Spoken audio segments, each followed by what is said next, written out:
number to? 3 po, 3. Ano, Gian? Gian. Huwag na po. Ay,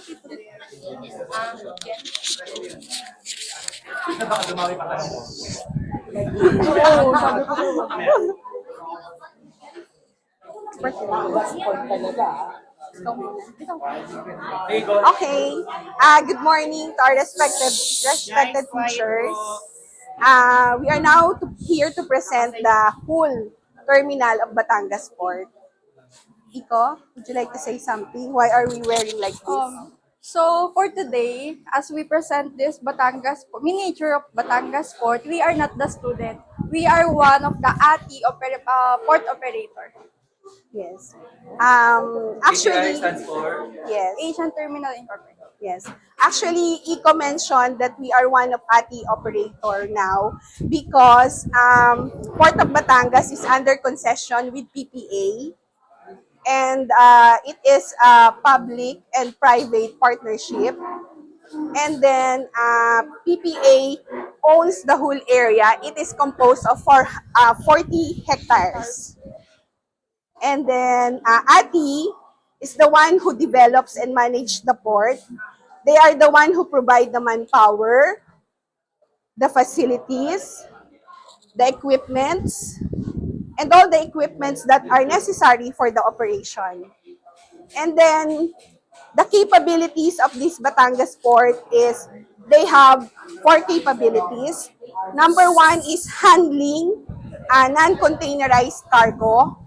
Non-containerized cargo are those bulk, break bulk, CBUs. CBUs, these are the CBU shipments, the cars. And then they are also handling RORO, which is designed, shipment designed for carrying wheeled cargo. And then we also have the passenger. And then we have that, yes ma'am. And then we have here the container terminal port. As you will see, we have a comparison of how Batangas port is running compared with Manila. We will know that there are some locators and industrial parks that are strategically located in the southern Luzon. But the distance from Batangas port and those strategic areas are, if you will notice, are far from Batangas compared to Manila. But that's only in kilometers. But in travel time, like for example, in Santa Rosa, Laguna, Santa Rosa, Laguna to Batangas Port, it is 68 kilometers. While Santa Rosa, Laguna to Manila, it's only 40. But in travel time, Santa Rosa, Laguna to Batangas Port, it is only 90 minutes or 1.5 hours. But Santa Rosa, Laguna to Manila, it is 150 minutes. It's almost 2.5 hours. Why? Because of the traffic, heavy traffic in Manila, and then the heavy traffic, and then the truck ban implementation in Manila. Also in Batangas, this area is very strategic because they have conveniently access to Star Tollways and then South Express Luzon. Okay. Okay, next. So as you can see, our miniature is too big compared to the others because the Port of Batangas is subdivided into 3 phases, which is the domestic terminal, the international terminal, and the container terminal, which is also the international. All the they receive the imports, export cargoes from different consignees outside the Philippines. And let's go here first in the domestic terminal. As you can see, this is the ticketing area, ticketing office, and this is the waiting area. As you can see, this is the inside, and this is the waiting area. So as the passenger buy their ticket, as long as they don't need to go to the ship yet, they need to wait here. And for the Roro, they need to enter here, and there are the something that wait them so that they can compute the amount that they will pay on the Roro. And before they go there, they need to wait here first as the Roro prepares for the travels, embarkation. Yes. And then on the international terminal, this is the area where the car carrier ship dock so that they can unload the cars and transport imports. So on the international, Yeah. In addition to what Iko said to us, this is the multi-berthing area of the Batangas port, wherein the car carriers, the shipping line that carries this CBU, is being unloaded here, and then directly go. Some are parked here, and most of it are parked in the multi-purpose level parking. The capacity of the multi-purpose level is, how many is that? That is, 3,000? no, 3,000. that is, I think,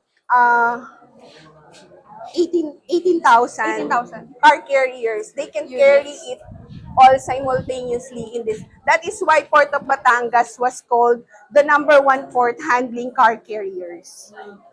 Okay, and in this case side, this is 660 meters with 10.5 Wayside. berth draft. And then for this one, this is 219 meters with 1 meter berth draft. And then all the shipping lines that falling into Batangas Port are Maersk Line, SITC, MSC, RCL, CMA, and the biggest contributor in Batangas Port when it comes to shipping line is Maersk Line. And then, um, okay, innovations. Yeah. How about IT innovations? Batangas Port has this IT innovations. They called it Mport and WebTrack. Mport and WebTrack is almost the same, but they use different devices. Mport is downloadable sa cell phone and tablets. They can give you the exact status of your shipment, like the PL number, if your container already have gate pass, the location, the time of discharge.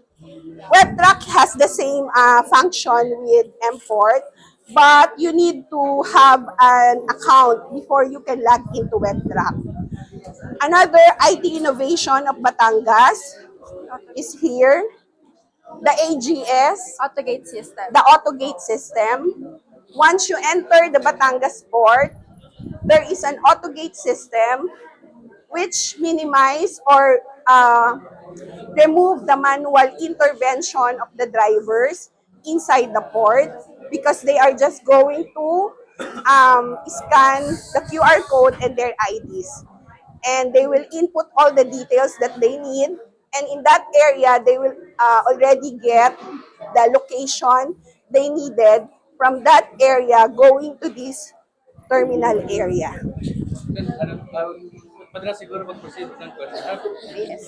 You mentioned earlier, no, yung vast acquisition ng property ng ADI dito, yung 40 Yes. hectares, no, compared sa MICP and Yes.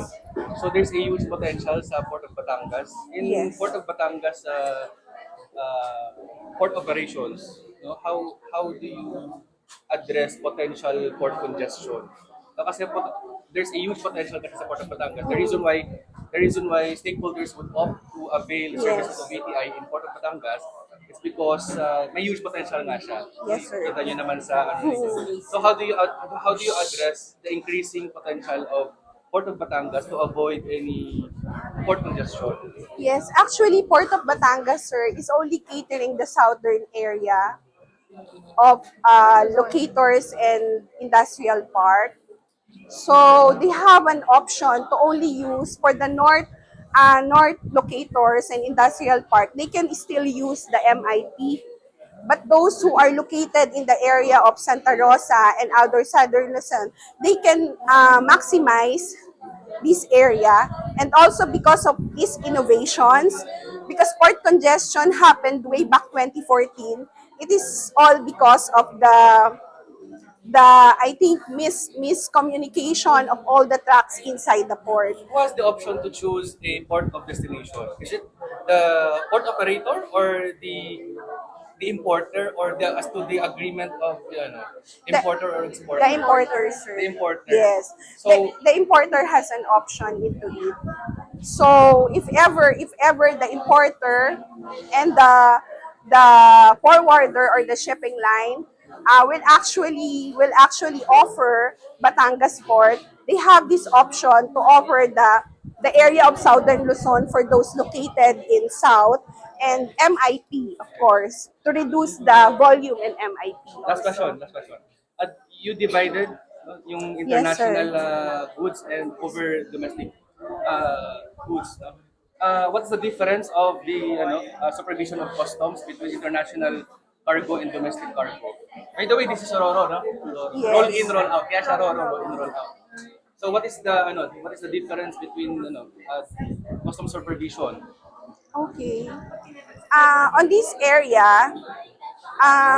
area of international, in this area for the international part, the customs is located outside the port. So processing is happening outside, while in this area, all the processing and clearances are happening inside the port.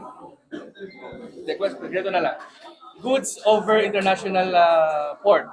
Can the Bureau of Customs exercise jurisdiction in this over the goods? Yes. Over the person? Yes. Over the Here. goods? Here for Domestic? customs, Over the goods? domestic. Yes. Over the person? No. Why? Yes, because of I think common it will be the carriers. Domestic yan, ha? Tinatanong mo, sir. Yes. domestic. I want to know why. I want to know the extent of the jurisdiction of the Bureau of Customs in terms of domestic goods or persons. No? Because on the people, it will be the as the ship, it is considered as the common carrier.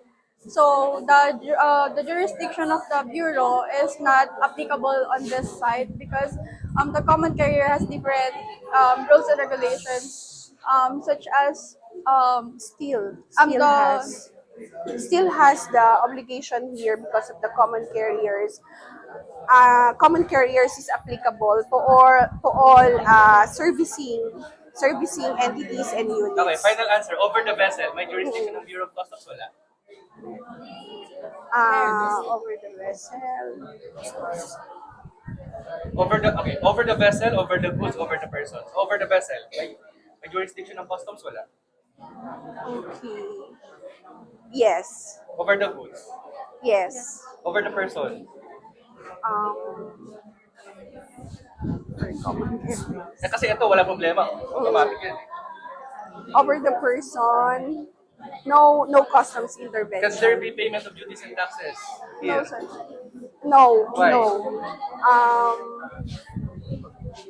Um, because duties and taxes are only for international shipments. But an international vessel can dock at a domestic port, di ba? At the instance of, Necessity. in instances of force Necessity, majeure, di ba? yes. May mga If it's still an international shipment, yes, duties and taxes can apply. But if it's domestic shipments, duties and taxes cannot be applied. Pwede nyo ba isip ito na actual layout ng port? Yes, sir. In our manual, you can see the aerial perspective of the Batangas port. It is exactly what we copied because it is 40 hectares. We need to showcase all the services that Batangas port has. What is this place? It is the waiting area for the Roro, sir. So after going through here after paying for the fare on the Roro, they will go here and wait here until the Roro is prepared for their ride. How about the buses? Where is the parking area of the buses? Passengers from Manila to the domestic. Sir, the parking area is also here. They can park here your Yes, sir. bus. It's general parking. You can park anywhere. This one, ma'am, this is a multi-level parking. It is like a warehouse for the car imports. So after this is also the container like a container yard for the cars. And if they want to put it on a warehouse, they can put it in a multi-level parking. How much should they staying here as a passenger? Passenger, I'm not familiar.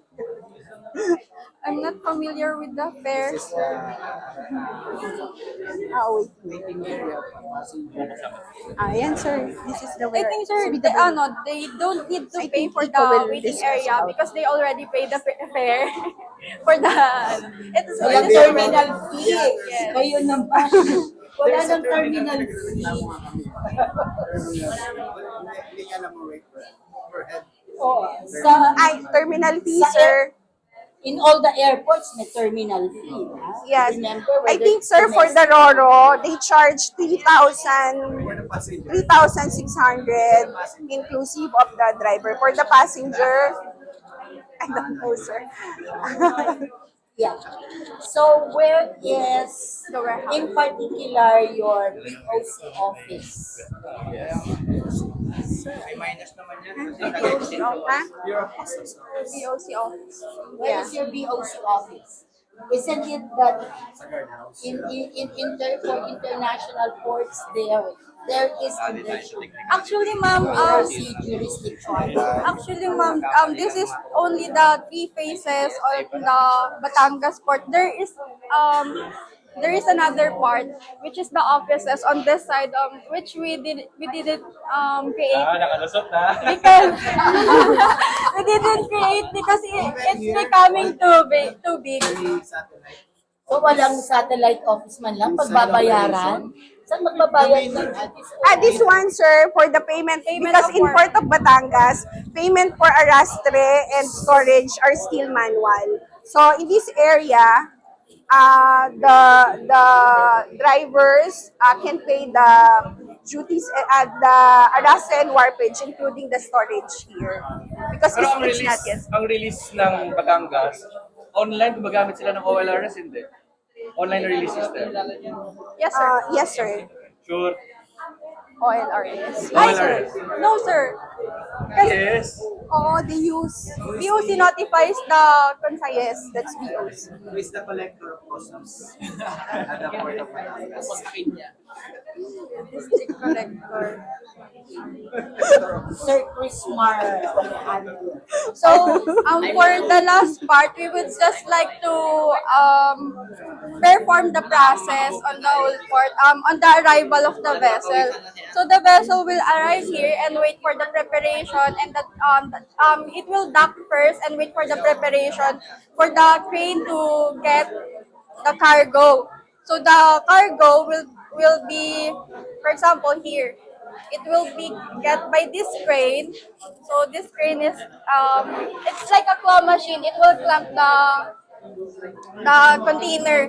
Then this container will go here in the container yard as it is not released yet, or the tracker is not going to get it yet. So for the tracker, there are two phases in here.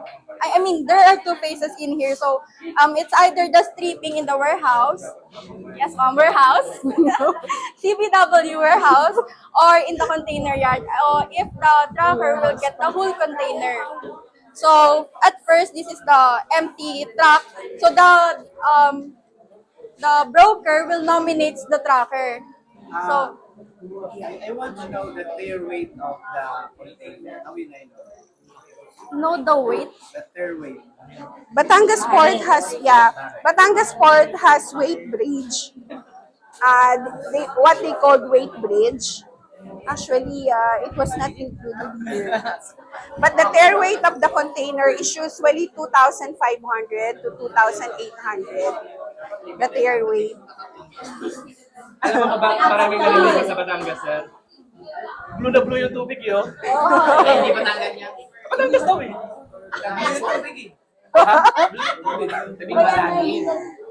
Recycled ba to? Recycled?